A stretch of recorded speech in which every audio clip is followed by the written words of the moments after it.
For over 50 years, if you wanted to prove you were a real pilot, you did not buy a trainer. You bought a Centurion. This is the story of the Cessna 210, a beautiful betrayal. In the world of aviation, the 210 was the absolute king of the singles.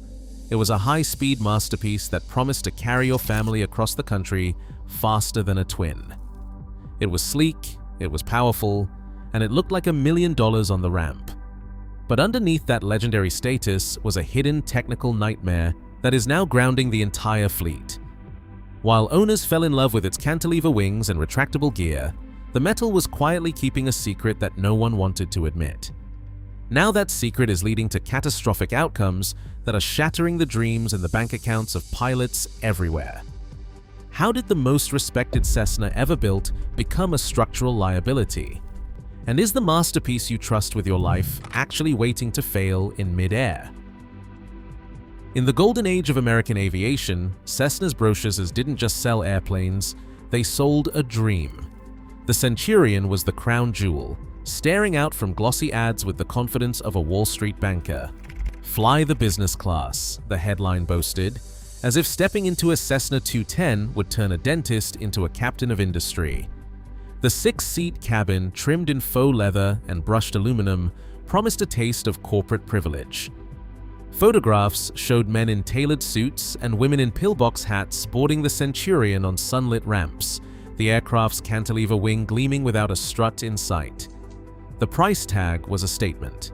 $28,500 in 1965, more than a new house in Wichita, and nearly half again as much as the humble Cessna 182. But that was the point. The 210 was never meant for the tractor crowd. It was for the pilot who wanted to show he'd arrived, who wanted to cruise at 180 knots, not 140. The brochure called it the fastest high wing in its class, and the numbers, 260 horsepower, 900 nautical miles of range, 6 seats, were printed in bold, as if daring the bonanza to keep up. Cessna's ads didn't whisper about maintenance or complexity. They purred about hydraulic elegance, about the thrill of pulling the gear lever and watching the wheels fold away into the wing, a move that, in the hangar, felt like a magic trick. The Centurion wasn't just a plane, it was a rite of passage. Owning one meant you'd graduated from the flight school crowd. It meant you could afford the best, or at least you wanted people to think so. Magazines like Plane and Pilot ran spreads of the 210 parked beside glass office towers, promising that this was the machine for the person who didn't want to wait for airline schedules. Cessna's own voice over-oozed confidence. The Centurion was where business and pleasure meet at 10,000 feet. But behind the sparkle, a mechanic's eye catches the warning signs. The gear doors, the hydraulic lines, the promise of speed, all hint at a complexity that would haunt owners for decades. The 210's glamour was as sharp as its price, and for every pilot drawn in by the ads, there was a future A and P mechanic who would curse the day Cessna decided to chase the bonanza's shadow. In the end, the Centurion's marketing didn't just sell an airplane, it set the stage for a heartbreak only a mechanic could see coming.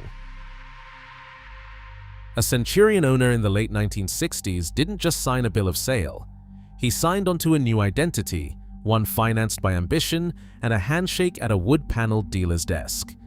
The first customer invoice I ever saw, handwritten, numbers sharp and proud, listed a down payment bigger than most men's annual salary. But Cessna's dealer financing made it possible for a dentist, a cattleman, or a small-town lawyer to walk out with the keys to a machine that looked like it belonged to a Fortune 500 CEO. 5-year loans, low interest, and the promise of business-class speed blurred the line between the country club and the cockpit. The buyers came in 3 flavors. First, the owner-operators, pilots who had cut their teeth in 172s or 182s, now ready to graduate to real aviation. They wanted the power, the gear lever, the right to say they could handle a thoroughbred. Then came the corporate buyers, law firms, medical groups, small manufacturers.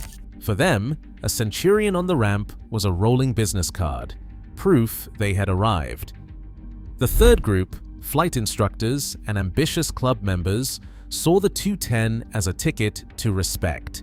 Flying clubs would showcase their Centurion at open houses, hoping its presence would lure in members who dreamed of something more than the tractor crowd's fixed gear. 182. Every owner felt the weight of that first walk around. The 6 seats, the clean wing, the hydraulic gear, each detail whispered that you were now part of the elite. Insurance agents knew it too. Premiums ran 30% higher than for a 182, but the bragging rights were worth it. The magazine said the Bonanza was for the country club set, but the Centurion let you play in both worlds, high wing practicality with low wing speed. It was, in the words of one old-timer, the only plane that made me feel like a captain and a king. But the pride came with a warning, even if most ignored it at first. The 210 didn't tolerate shortcuts. Where the 182 would forgive a rusty hand or a missed annual, the Centurion demanded respect and a steady checkbook. The difference was clear even then. As one club instructor put it, the 182 is the wife you marry, and the 280 is the mistress that leaves you broke. For a while, though, nobody cared. The dream was too sweet, the speed too addictive, and the shine on that cantilever wing blinded everyone to what lurked beneath the surface. The Centurion's landing gear is a study in mechanical ambition, mapped in hydraulic lines and steel pivots. Pulling the gear lever triggers a single pump, drawing fluid from a reservoir tucked in the wing root. Pressure travels through a network of hoses to 3 actuators, each one waiting for its moment. The main gear legs don't simply retract, they pivot up and inward, swinging on cradles that guide the wheels into saddle-shaped bays barely wide enough to clear the tires. The nose gear, meanwhile, folds rearward into its own compartment beneath the engine, driven by a cast steel arm and its own actuator. Every movement is calculated, every clearance measured in fractions of an inch. There is no slack, no room for error, just geometry and pressure working in tandem. The entire operation depends on a single hydraulic pump. Flip the switch and the sequence unfolds. Doors open, gear pivots, saddles receive the wheels, and if everything aligns, a sharp metallic click signals the gear is locked. The folding process takes 1.5 seconds, but in that moment, every part must perform flawlessly. Miss a cue, and you are left with a half-folded leg or a stubborn warning light. The system is quick, but it is unforgiving. Cessna called it hydraulic elegance. Mechanics, with a touch more realism, dubbed it hydraulic origami. Each joint, hose, and actuator is a possible leak, a future maintenance headache. The main gear saddles, machined from aluminum, bear the airplane's weight on landing, yet must allow the wheels to nest perfectly when retracted. The linkage, a web of rods and cams, relies on precise settings. One bad seal or cracked fitting and the system bleeds out, leaving the gear stuck or, worse, collapsing when needed most. This is not the fixed gear of a 182. The 210's retractable gear is a gamble, beautiful in motion, but always one step from trouble. Invoices do not lie. The Centurion's beauty comes with a bill, and it is not the kind you frame on the wall. The first time an owner sees the numbers, 12 hours of labor for a gear overhaul, 16 hours if the saddles are cracked, there is a pause. That is the moment the high-speed heartbreaker shows its teeth. A simple actuator, the part that turns hydraulic pressure into that signature folding wing ballet, lists at $1,200. If the saddle, the cast aluminum cradle that catches the wheel, shows a hairline crack, you are out another $1,500. And that is just for parts. The shop will quote you 4 days, maybe a week if they have to send the saddle out for non-destructive testing. If the part is backordered, expect 6 weeks of your Centurion sitting on jacks, bleeding money instead of hydraulic fluid. Labor is the real sting. Gear overhauls are not quick. By the time the mechanic has drained the fluid, pulled the saddles, checked for ovality, replaced the seals, and torqued every bolt to specification, the invoice is already north of $6,000, and that is if nothing else goes wrong. I have seen owners walk in expecting a routine annual and leave with a bill that could buy a new engine for a 182. The 210 demands you pay for every knot of speed with hours on the stand and a checkbook that never quite closes. Seal fatigue is the silent thief. One bad O-ring, and you will find a puddle of red hydraulic fluid under the wing. The shop workflow is a ritual: pressure test, inspect, replace, bleed, repeat. The saddle's design, beautiful but unforgiving, means any sign of a crack triggers a full teardown. The 182, by contrast, needs little more than fresh grease and a new set of brake pads. Its simplicity is a rebuke to the Centurion's arrogance. Where the 182's gear is a handshake, the 210's is a promissory note. Owners talk about the thrill of that first gear cycle. They do not talk about the invoices. But every mechanic knows the Centurion's folding wing magic is paid for in time, sweat, and resentment. The numbers are right there: 12 to 16 hours, $1,200 for an actuator, $1,500 for a saddle, and weeks lost to parts delays. That is the real cost of flying the business class. The day Cessna cut the struts off the Cessna 210 was the day the load paths were redrawn in blood and money. No more steel tubes bracing the wings like an honest farmhand. The Centurion's cantilever wing looked like a miracle, clean, unbroken, a white-collar promise of speed. But inside the wing root, the math turned ugly. Every knot of extra speed meant the spar had to take more abuse. The engineer's own notes show it plain: the switch to cantilever pushed the wing root bending moment up by 35%. That is not a rounding error. That is a whole new animal, and the old bones were not up to the job.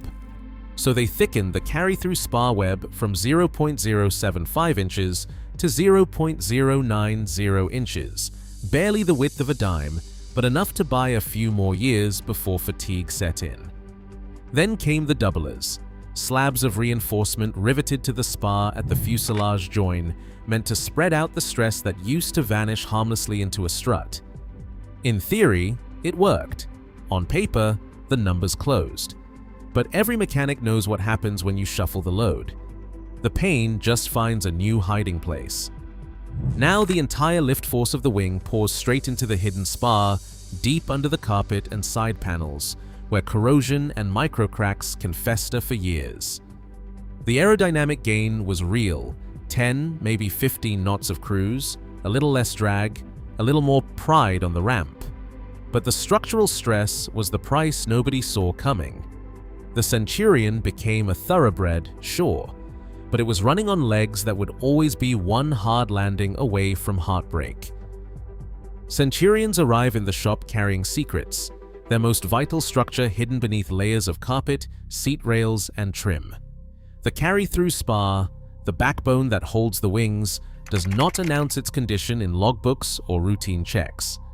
There is no inspection panel, no shortcut. Mechanics must strip the interior to even approach it. Seats resist every tug, rails clogged with years of grime and debris. The carpet, hardened and stained, comes up in brittle sheets, exposing insulation and wiring that Cessna never meant to see daylight again. Seat rails are bolted straight through the floor, locking down the spar cap. Each fastener is a battle, rusted and stubborn, threatening to strip or snap. Only after hours of work does the spar's edge appear, a narrow aluminum flange, dulled and scarred, stretching across the fuselage. That is the only glimpse of the carry-through, the place where cracks can start and grow unseen.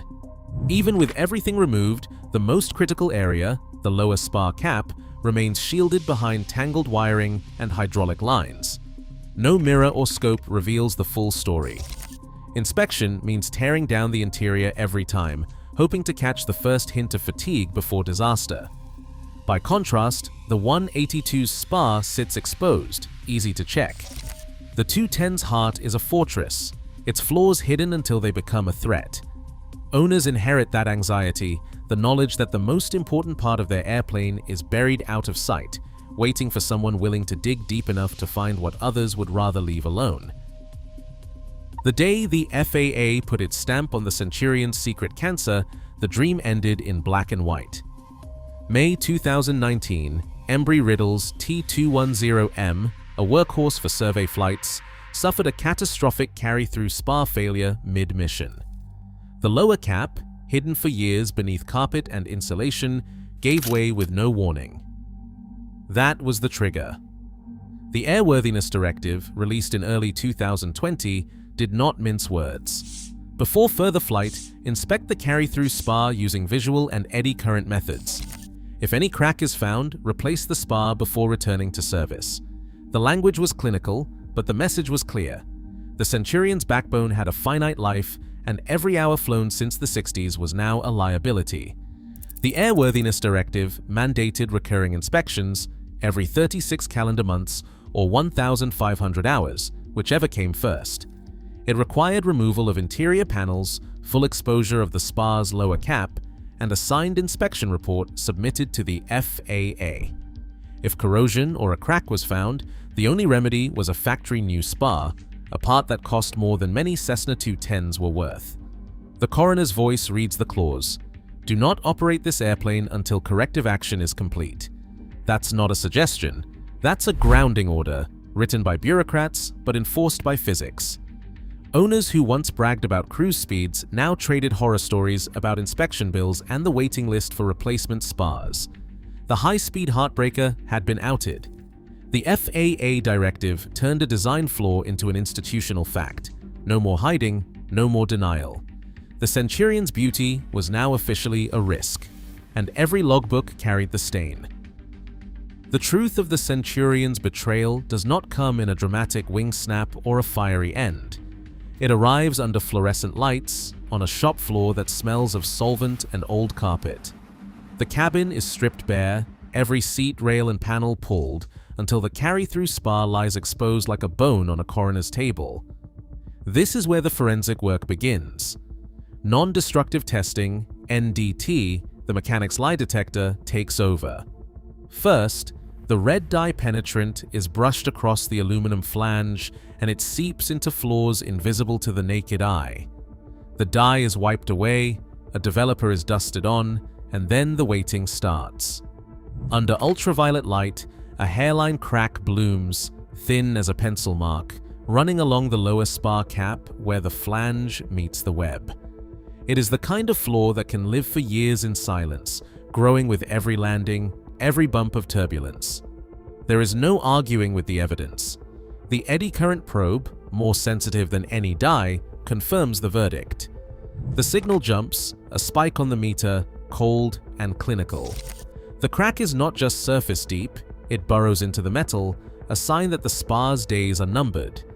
This is not a question of routine maintenance or a missed annual. This is the moment the thoroughbred's legs give out.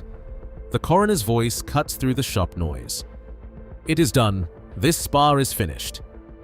The finite life concept, once just words in an airworthiness directive, becomes personal.